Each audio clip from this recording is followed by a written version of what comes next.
Alright, here it is, Silent Hill 2 wrapped up. Even though this installment isn't quite as convoluted as its predecessor, some first-time viewers might still be sitting there and thinking, what the fuck? The storytelling in Silent Hill 2 is definitely superior to that of the first part, but it's much more open to interpretations and analyses. Some aspects are quite clear, while others are conveyed through visual means, and still others change their meaning depending on which of the various endings you're heading towards. The possibilities for interpretations are numerous, and what I present here is just what has sensibly come together in my mind, drawn from my own playthroughs and various interpretations from others. If you have different interpretations or lingering questions, feel free to write them in the comments. I'm curious about your perspective. But now, let's dive into this mammoth task, the analysis of Silent Hill 2. First, let's highlight one of the game's most notable features. At first glance in Silent Hill 2, just like in the first installment, we are guiding a man through a small town that has turned into a nightmare, searching for a loved one. But that's just the surface. We are actually accompanying James Sunderland on a descent into the depths of his own mind. This means that everything James encounters while searching for his deceased wife are manifestations of his chaotic subconscious, brought to life by Silent Hill itself. There is no direct connection between Silent Hill 2 and its predecessor, so when interpreting the game, we don't need to look for clues about the events of the first installment, except for one small detail which I'll get to later. This Silent Hill is different from the one where Harry Mason searched for his daughter Cheryl, even though it is physically the same town. The once idyllic tourist town by Toluca Lake may have been James's and Mary's honeymoon destination, but it is clearly not that anymore. But what happened? What turned this former vacation spot into a fog-covered ghost town filled with monsters? And why does the town have the ability to bring the inner demons of its visitors to life? There are several possible explanations for this. The game gives us a few snippets of information that hint at Silent Hill's extremely bloody past. For instance, there is a mention of a shipwreck that claimed many lives, a plague that wiped out hundreds of people, strange archaic rituals, and even the suggestion that the land on which the town was built was once a sacred site, the classic Ancient Indian burial ground story. But all these possible explanations for why Silent Hill is the way it is now and why it does what it does don't quite work for me. And to be honest, it doesn't really matter because that's not what this story is about. What matters is what this place does to James. How and why it does it is ultimately irrelevant. I don't think that the town has changed in a way since James and Mary's visit, otherwise we would have to explain where all the residents of Silent Hill have gone. In this game, I see Silent Hill as a kind of metaphorical purgatory that specifically draws in people who have committed some sort of sin, confronting them with their guilt and forcing them to endure their own special hell. For James, this hell takes the form of the place he associates with his beloved deceased wife. However, it's not necessarily the case that the other inhabitants of this limbo perceive it in exactly the same way. More on that later. It might be similar to how Christoph Gans's Silent Hill movie portrayed it. In the film, the foggy Silent Hill and the real Silent Hill exist parallel to each other. Perhaps right now, happy tourists are enjoying themselves by the lake in the real Silent Hill, while James struggles through the fog alone. Who knows? But whether it's real or imagined, we are witnessing James's journey through his own personal hell, created from his inner conflicts and repressed guilt. It's a hell from which he can only escape by confronting his demons and admitting to what he has done. And this act, which James must become aware of again, is the murder of his beloved wife, Mary. In Silent Hill 2, we are controlling a murderer who completely repressed his crime immediately after committing it and subconsciously constructed an alternative version of the truth, which he has since come to believe. James's subconscious is waging an internal battle between the horrific truth and the delusion he has taken refuge in. He begins his journey because of a letter he received from Mary, in which he tells him that she's waiting for him in Silent Hill. However, in James's memory, Mary died 3 years ago from an unspecified illness. But this also does not align with reality. In a letter to little Laura, Mary congratulates her on her 8th birthday, which, according to the little girl, was only a week ago. Therefore, Mary could not have died 3 years ago, but rather shortly before James's arrival in Silent Hill. Towards the end of the game, in the Lakeview Hotel, there's an opportunity to overhear a conversation with Mary's doctor in which he informs James of her diagnosis and gives her a life expectancy of 6 months to a maximum of 3 years. 3 years. So, one could indeed say that Mary's old life effectively ended 3 years ago. 3 years that were a torment for both Mary and James. A torment that changed both their relationship with each other and their individual characters. Mary, who was once kind and full of life, now sick, medicated, and inching closer to death every day, became bitter over time. She grew angry and desperate over the cruel fate she had to endure and took these feelings on everyone close to her. Her doctors and nurses, and, of course, James.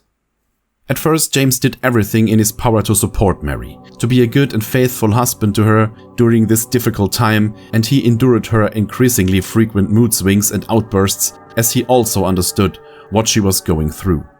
What do you want, James? I brought you some flowers. Flowers? I don't want any damn flowers. Just go home already. Mary, what are you saying? Look, I'm disgusting. I don't deserve flowers. Between the disease and the drugs, I look like a monster. Well, what are you looking at? Get the hell out of here! However, the more time passed and the more often Mary took out her anger on James, the more the constant rejection wore him down. His love, compassion and willingness to sacrifice for Mary gradually began to change. Anger grew within James over what he had to endure with and because of Mary. He wanted his old life back. He wanted it to finally be over. And so, when Mary in the final stages of her illness was given permission one last time to leave the hospital and go home, James seized the opportunity and smothered her with her pillow. He convinced himself that he did it out of mercy, but even as he was committing the act, he knew that he was doing it at least equally out of selfish motives.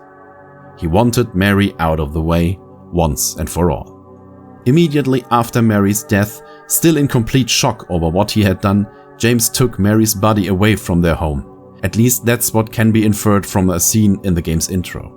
What happened to Mary's body after that, we don't know for sure.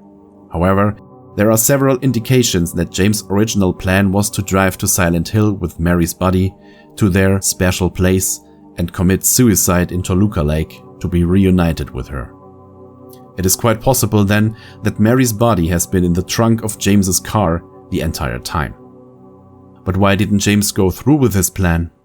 It might have been precisely at the moment we enter the game, the moment in the rest stop bathroom, when James's subconscious repressed the murder of Mary and created the delusion of Mary's letter. The letter that motivated James to search for Mary in Silent Hill. The letter that never existed.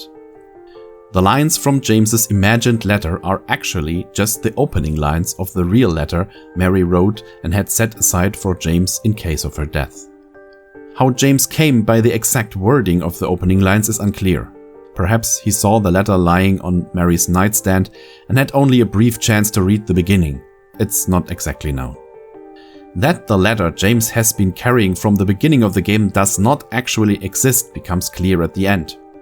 In the final minutes of the game, as James uncovers the truth, if you check the letter in his inventory from time to time, first the writing disappears, then the paper, and finally even the envelope vanishes.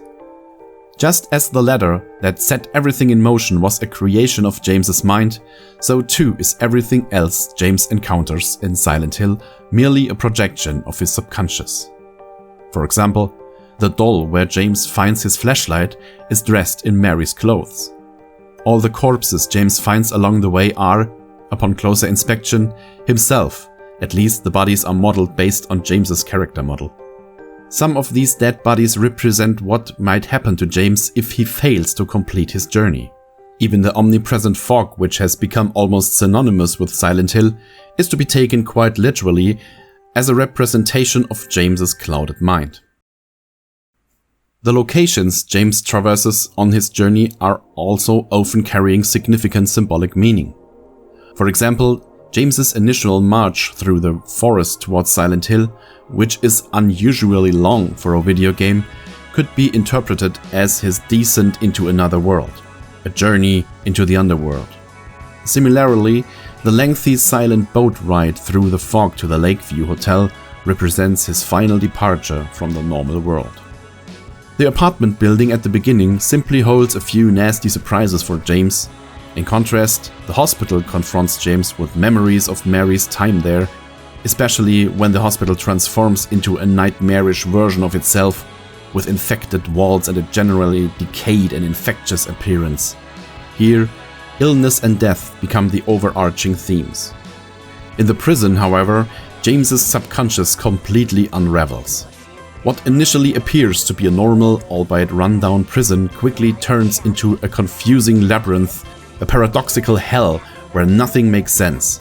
The numerous holes James must jump into are hardly physical, bottomless pits, just as James has not descended hundreds of meters underground to reach the prison. This can be seen as a metaphorical dive into the depths of James's twisted psyche, especially considering that there is no actual prison in Silent Hill. The overarching theme in this prison abyss is, of course, guilt and crime, reflected on the justice and execution themed puzzles and the presence of some very real executions. The Lakeview Hotel, in comparison to the other buildings, appears almost pristine and clean, just as James remembers it. And that's the point. The Lakeview Hotel actually burned down some time ago, but James still sees it as he wants to, his and Mary's special place. The overarching theme here is self-deception and wishful thinking. Throughout the town of Silent Hill there are messages written in blood, initially vague and mysterious, but later directly addressing James. These messages are also usually nothing more than thoughts from James's confused mind, materialized and voiced by Silent Hill. One of the most infamous and cryptic messages in the game is the one on the window at Neely's bar. "There was a hole here, it's gone now." I have read numerous interpretations of this message, but most of them seem unsatisfactory. Some link it to the many holes that James encounters in the prison section, but that doesn't make much sense to me at this early stage in the game. In my opinion, this message expresses one of the most significant aspects of James's psyche that developed over the past 3 years during Mary's illness and grew increasingly powerful: sexual frustration. The 3 years at her bedside were hard for James on a sexual level as well, seeing his once beautiful, loving and presumably sexually active wife deteriorate into a sick and moody invalid. James may not have been consciously aware of these feelings, but as much as he loved Mary, the loss of his sexual life was one of the major factors driving him to his crime. Therefore, I interpret the message at Neely's bar in the most grotesque and chauvinistic way possible, reducing a woman to her primary sexual organs. "There was a hole here, it's gone now." In other words, I once had something to fuck. No, I don't. Is this interpretation far-fetched? Maybe. But sexual frustration is a dominant factor in James's mind, and nothing visualizes this more clearly than the monsters James encounters. I used to interpret these creatures in various ways, but ultimately, all the monsters in Silent Hill 2 are grotesque representations of sex. The lying figures are female bodies trapped in their own skin, who can also signify trapped in one's own body and helplessness, but their almost orgiastically writhing bodies and their deliberately detailed perky buttocks suggest other meanings. Additionally, they spray James with body fluids. The monikers consist of 2 sewn-together female lower bodies. Analysis seems unnecessary here. For those still not convinced, there's also the bobblehead nurse, Silent Hill 2's version of a sexy nurse whom James, during his many visits to the hospital over the past 3 years, likely ogled more than once. And speaking of hospitals, even the boss enemies James faces in the hospital, the Flesh Lips, although they resemble bedridden patients, have distinctly female lips on their tops, similarly to the strange Mandarin monsters that slither along under the floor grates, have mouths with sexy full lips on their appendages. And the cockroaches, well, they're just gross. Except for the cockroaches, every single monster in the game carries some form of twisted sexual symbolism. Similarly, the abstract daddy, the monster that Angela encounters, represents two grotesquely fused bodies in a bed, though this case is somewhat different. So now let's discuss the other characters James meets on his journey: Angela, Eddie, Laura, and not to forget, Maria and Pyramid Head. Starting with Angela and Eddie. These two share something in common with James. Like him, they have come to Silent Hill because they are burdened with a guilt for which they are now being punished and tested. In the case of Angela Orozco, it quickly becomes clear that the young woman came to Silent Hill already severely traumatized. She's only 19, but already looks noticeably aged. James meets her in the cemetery, where she's supposedly looking for her family. The fact that she's looking for them there of all places suggests that there's something wrong with her family. Later, James finds Angela on the floor of a room in a severely depressed mood, a knife in her hand. Based on the way she talks, we can assume that James has just prevented a suicide by bursting in. In the course of the various encounters with Angela and through the newspaper article that James finds, it becomes clear Angela was repeatedly sexually abused by her own father in her youth.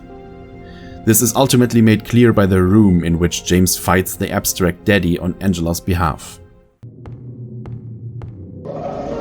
Daddy,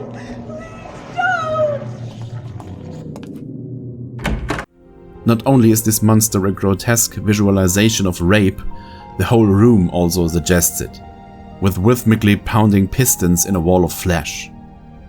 One day, Angela could no longer stand the constant abuse. She grabbed a kitchen knife, stabbed her father in his sleep, and then set fire to the house. Her mother and brother also died in that fire. Angela, like James, came to Silent Hill for this crime, and like James, she experiences her very own hell here. During the last encounter with Angela, just like in the flash room before, the different versions of James's and Angela's hell overlap, and James witnesses how Angela perceives her Silent Hill as an eternally burning sea of flames. It's hot as hell in here. you see it too? For me, it's always like this. A fire that she ultimately enters voluntarily. Angela has overcome her madness and recognized her guilt, but chose death as a way out. Her journey ends tragically. Let's talk about Eddie Dombrowski. According to his own account, he arrived in Silent Hill without really knowing how or why. In a conversation with Laura that James overhears, Eddie reveals that he was bullied and tormented throughout his life. When James later encounters Eddie in the prison, he has already gone mad. Killing a person ain't no big deal. Just put the gun to their head. Pow! Eddie tells James about a dog he shot because he believed it deserved it, and he also shot the dog's owner in the knee.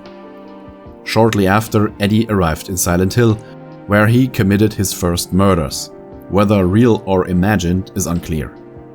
Eddie's version of the purgatory in Silent Hill consists of the same humiliations and degradations he has endured his entire life. In the room where the final battle with Eddie takes place, we get a glimpse into Eddie's personal hell. A meat locker where chunks of fat hanging from the ceiling bear a striking resemblance to an overweight man in shorts.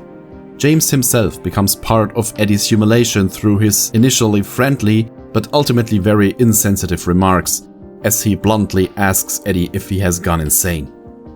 More on that later. During his time in Silent Hill, Eddie completely loses his sanity. Instead of confronting his guilt and escaping his delusions, he goes the opposite route, becoming entirely absorbed in his fantasies of revenge and murder, and is eventually killed by James in self-defense. His journey, too, ends tragically. And James?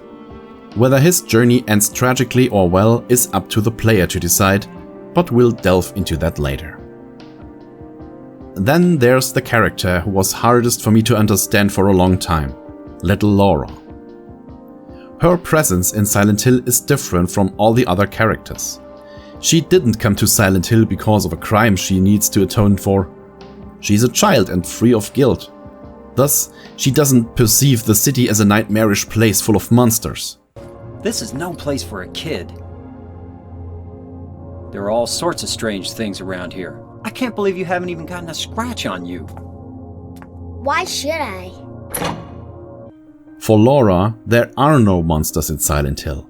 To her, the city probably looks like the ordinary tourist town it once was. What still confuses me though is how an 8-year-old can wander alone through a strange town, whether monster infested or not. But I suppose we have to accept that. So what is Laura doing here?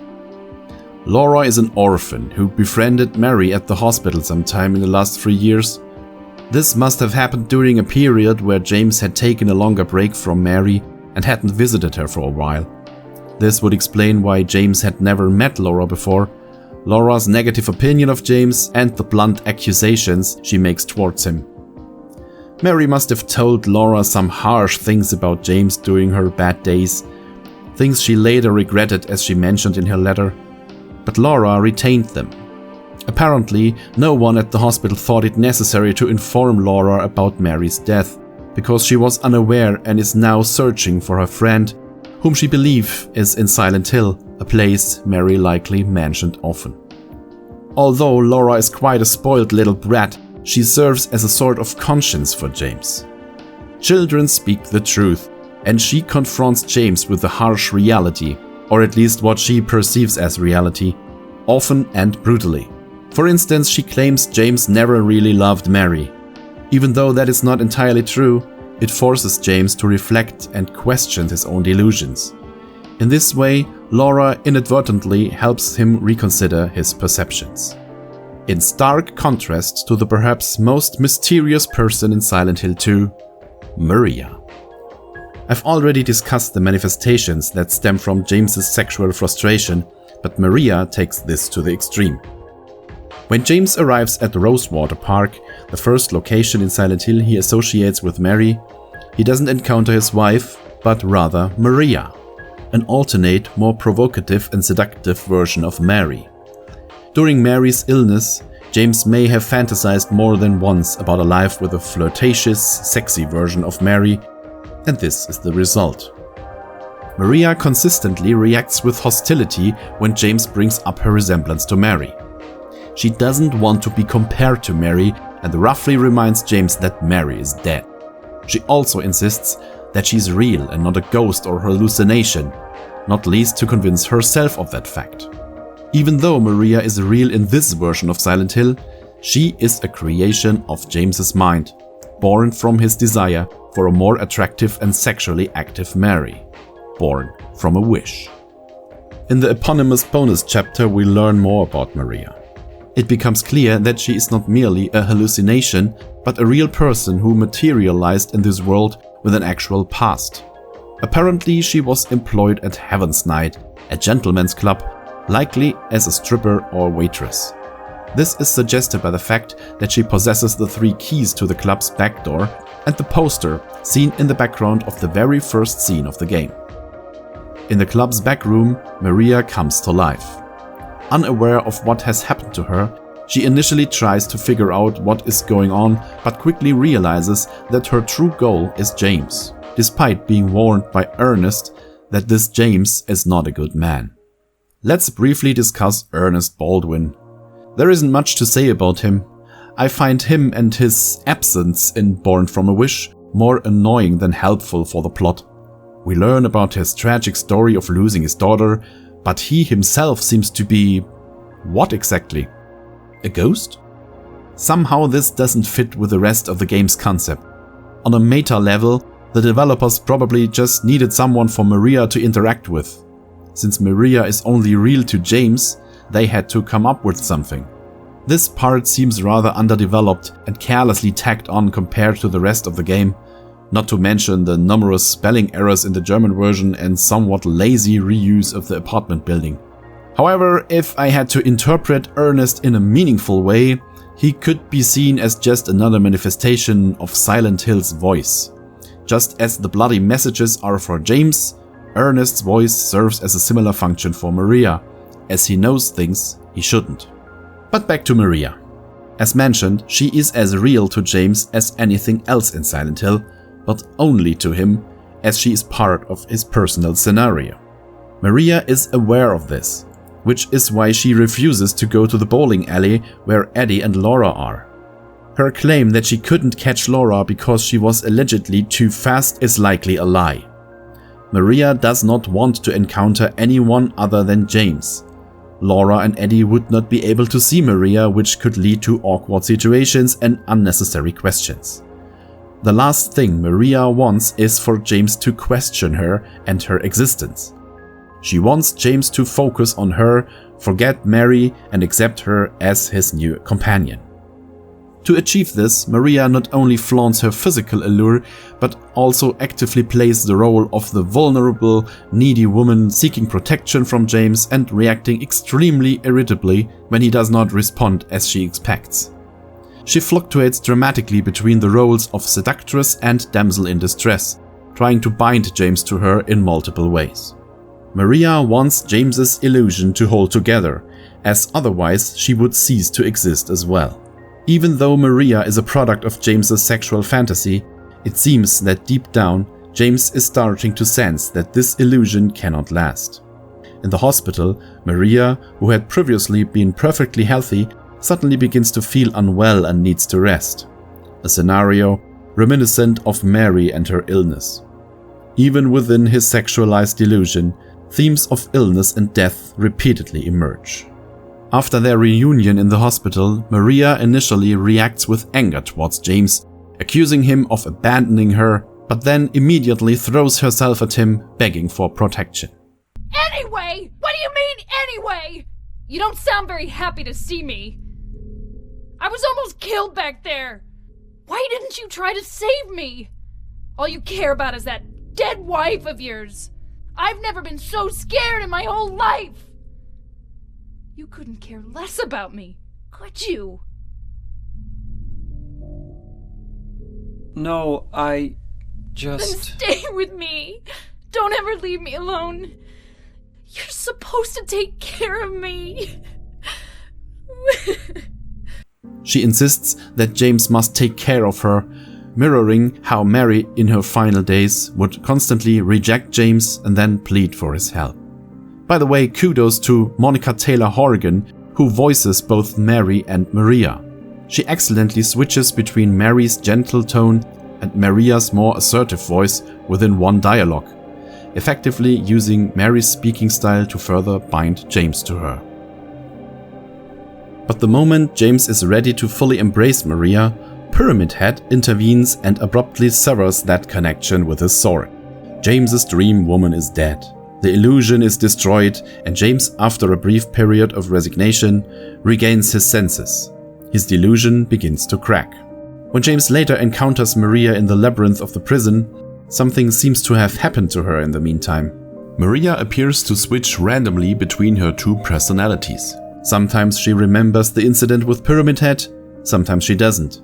At times she is the provocative and apparently highly sexual Maria, and at other times she is the charming Mary, recounting anecdotes from their vacation in Silent Hill, something Maria could not possibly know. James, honey, did something happen to you? After we got separated in that long hallway? Are you confusing me with someone else? You were always so forgetful. Remember that time in the hotel? Maria? You said you took everything. But you forgot that videotape we made. I wonder if it's still there. How do you know about that? Aren't you Maria? I'm not your Mary. So, you're Maria? I am. If you want me to be. It becomes evident at several points in the game that Maria seems to share Mary's memories, even if she's initially unaware of it. For instance, when she sees the teddy bear in the Baldwin Mansion's children's room, she comments that it would likely please Laura, only to question who she's talking about. Later in the prison cell, she deliberately uses Mary's memories to present herself as the perfect woman for James. She has Mary's loving nature, the memories of their time together, but also Maria's seductive side, her sexy appearance, and a substantial libido. However, before James can reach her to connect with her again, Maria is killed in her cell once more, presumably by Pyramid Head. Although we don't see the act, it's likely that Pyramid Head has taken her on again, given that he roams the corridors outside. So once again, Maria is dead, and James's thoughts quickly revert back to Mary. When James finds Maria for the last time at the Lakeview Hotel, she's hanging upside down from a metal frame, about to be executed once again by 2 Pyramid Heads. James cannot prevent this act, but by this point, he has finally come to terms with his guilt and understands Maria's true nature. She is his temptation, his seductress, his femme fatale. In 3 out of 4 possible endings of Silent Hill 2, Maria appears as the final boss in the form of Mary on the roof of the hotel. Whether as an illusion or not, Maria cannot forgive James for his rejection and transforms into a monster to kill him. Her monstrous form bears a striking resemblance to the common depiction of the biblical Holy Mary, the larger-than-life idealized woman Maria aspired to be for James. Maria is indeed James's personified self-deception. Yet he could never have freed himself from this illusion on his own. This brings us finally to Pyramid Head, the character who has become the face of the Silent Hill franchise, even though he only truly makes sense in Silent Hill 2, as we will see. Pyramid Head is the counterpart to Maria. If she represents the devil on James's shoulder, then he is, absurdly, the angel.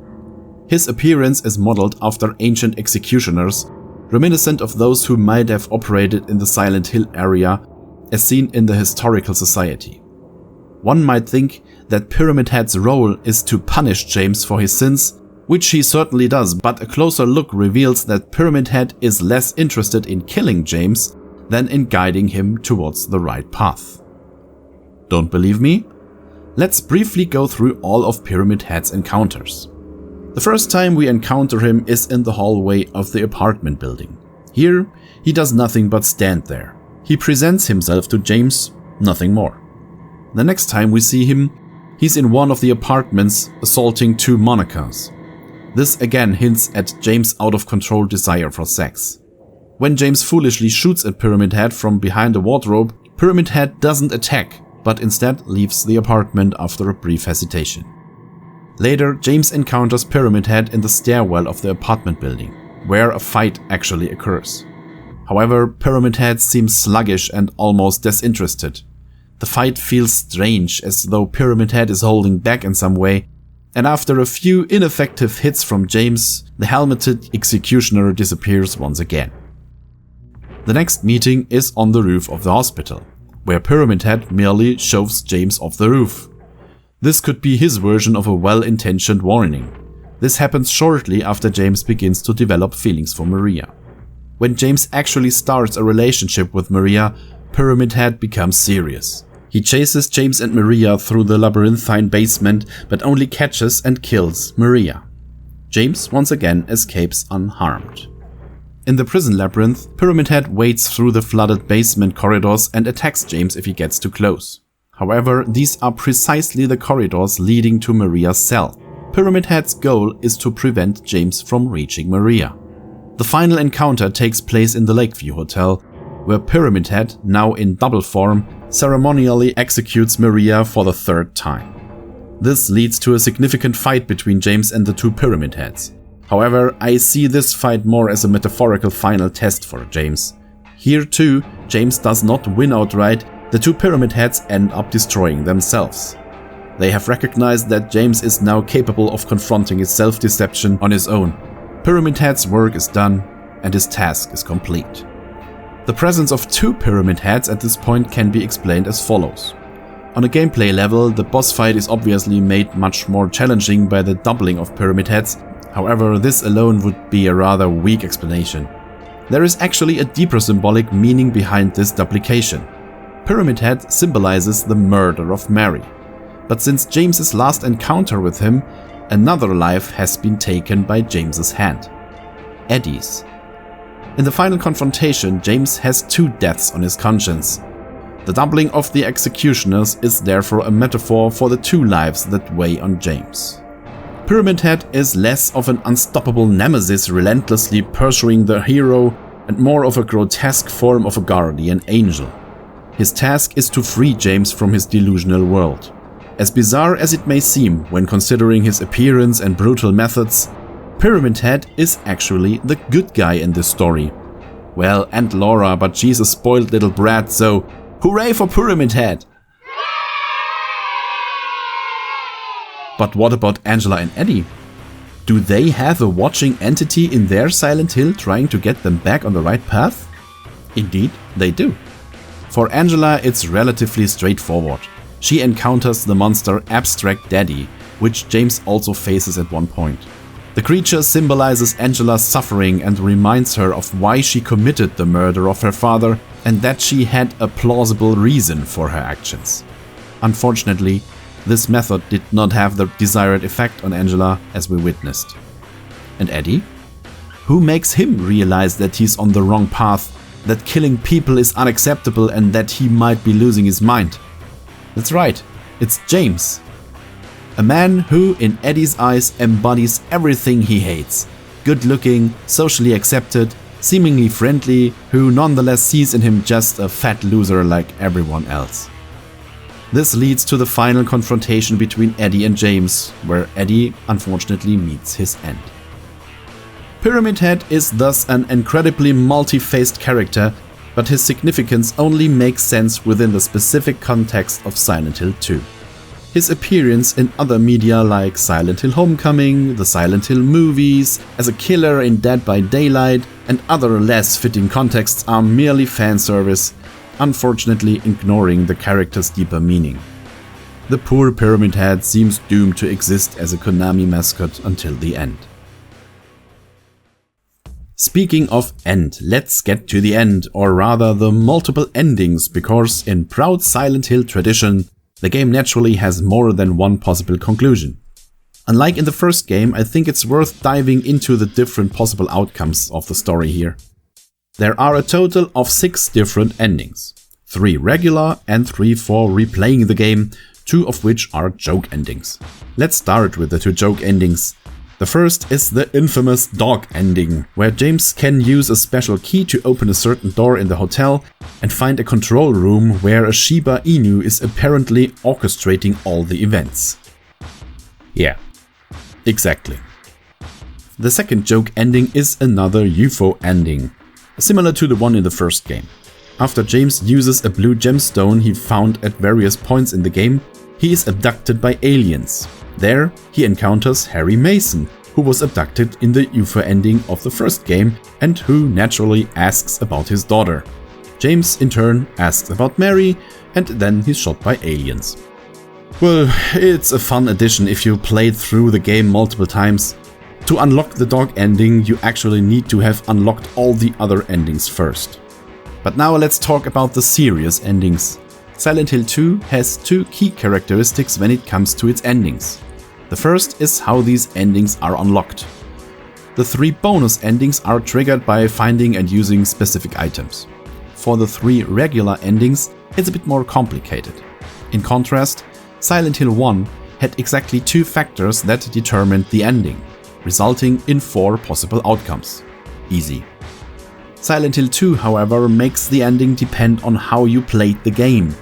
Whether you managed your health carefully or recklessly, whether you did or didn't do certain things, whether you examined specific items or not, or how you interacted with Maria, for example. These many small factors contribute to a meta-level interpretation of James and the other characters, leading to a corresponding ending. I'll go into detail on that shortly. The second characteristic is that depending on which ending you get, the genre of the story told by Silent Hill 2 shifts retroactively. Up until the final battle on the rooftop, all versions are the same. But depending on whom you fight on the rooftop and how the scene plays out afterward, James's motivations and development up to that point change retrospectively.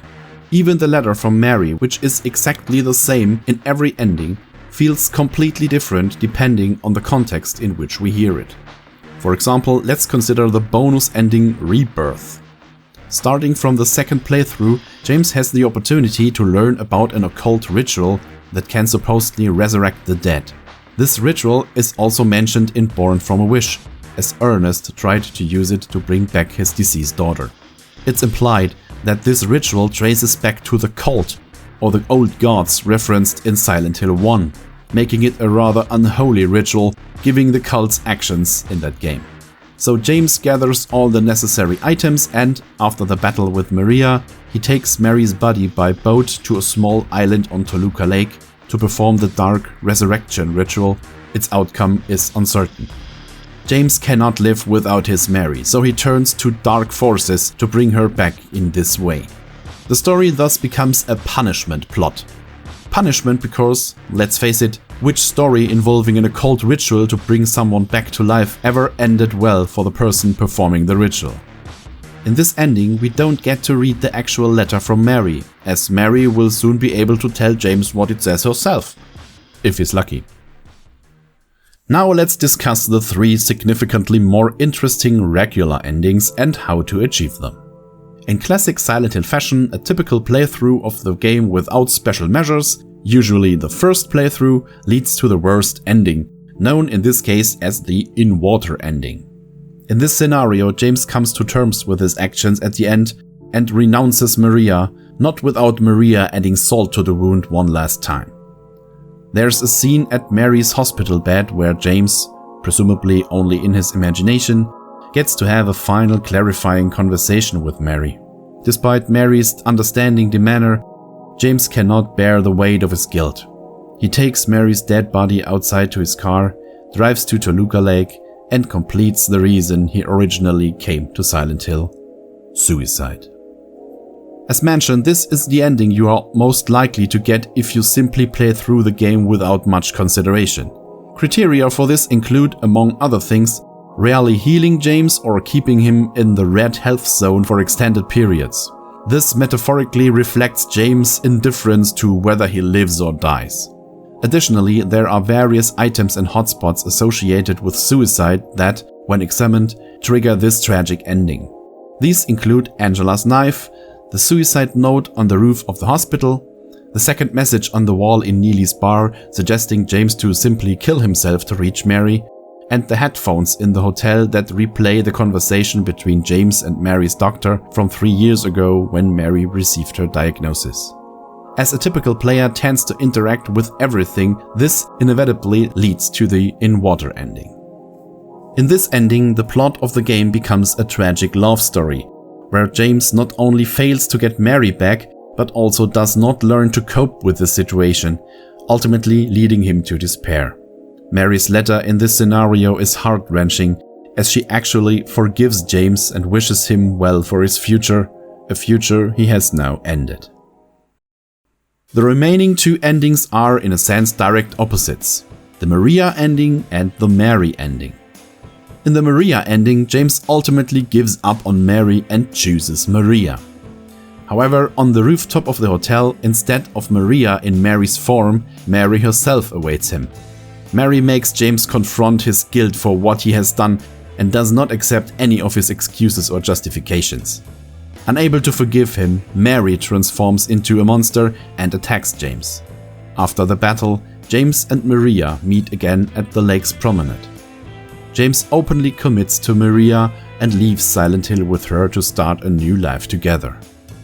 However, This apparent happiness is short-lived, as Maria soon starts coughing in the parking lot, just as Mary did earlier. It suggests that James is destined to repeat his fate with Maria, just as he did with Mary. To achieve this ending, you should behave as favorable as possible toward Maria and negatively toward Mary. You should ignore Mary's letter and photo in the inventory and quickly dismiss her emotional monologue in the corridor. Instead, spend as much time as possible with Maria, protect her from monsters, and check on her in the hospital and prison if possible. This ending turns the game's plot in a sort of film noir story, where the anti-hero succumbs to the allure of the femme fatale and his crime remains unpunished. In this context, Mary's letter is read with sarcasm and bitterness, as James disregards Mary's heartfelt words and instead escapes with a new woman. And finally, the ending I worked towards in my playthrough, the leaving ending. In this ending, James explicitly renounces Maria, stating that he doesn't want her because she is not his Mary. After James defeats the Maria monster, we see the scene at Mary's hospital bed. The dialogue is similar to the suicide ending, but with the crucial difference that Mary forgives James and asks him to continue with his life. In the end, we see James leaving the misty realms of Silent Hill with Laura. To achieve this ending, you need to do the exact opposite of what you did for the Maria ending. This means examining Mary's letter and photo as often as possible, listening to Mary's monologue in its entirety, and behaving as unfavorable as possible towards Maria, spending little time with her, leaving her in the hospital, allowing her to be attacked by monsters, or even attacking her yourself. Here's what I did off camera to achieve this ending.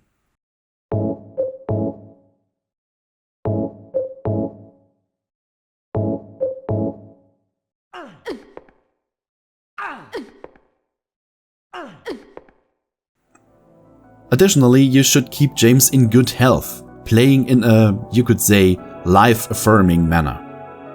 The game's plot transforms into a coming-of-age story with this ending. The protagonist has navigated his deep valley and emerges changed, strengthened, and purified. Mary's letter, though still tinged with sadness, is also forgiving and leaves the player with a lump in their throat, but also a sense of relief and a glimmer of hope. Whether James's life will be truly better, whether he will adopt little Laura as Mary would have liked, whether he will get away with his actions or if he will still face earthly justice, these questions are finally left to the player's imagination. That was a long video, but what can I say? Silent Hill 2 has been analyzed over the years like few other games, and believe me, what I've covered here is just the tip of the iceberg in terms of interpretations. I've seen dissertations that delve into Freudian and Jungian psychoanalytical theories. I've tapped out on those. But I think that's more than enough, and maybe you can understand now why so many players consider Silent Hill 2 to be one of the greatest horror games of all time. It's not the scariest game I've ever played, and the survival aspect could be better too, but it's definitely a game that gives you a lot to think about. If I were forced to choose, which thankfully no one is making me do, I'd probably still go with Silent Hill 1 out of nostalgic reasons, but that doesn't change the fact that Silent Hill 2 is a damn masterpiece. Okay, that's it for now. Thanks for watching, and always remember, if you've done something wrong, be honest to yourself, or Pyramid Head might appear and protect you.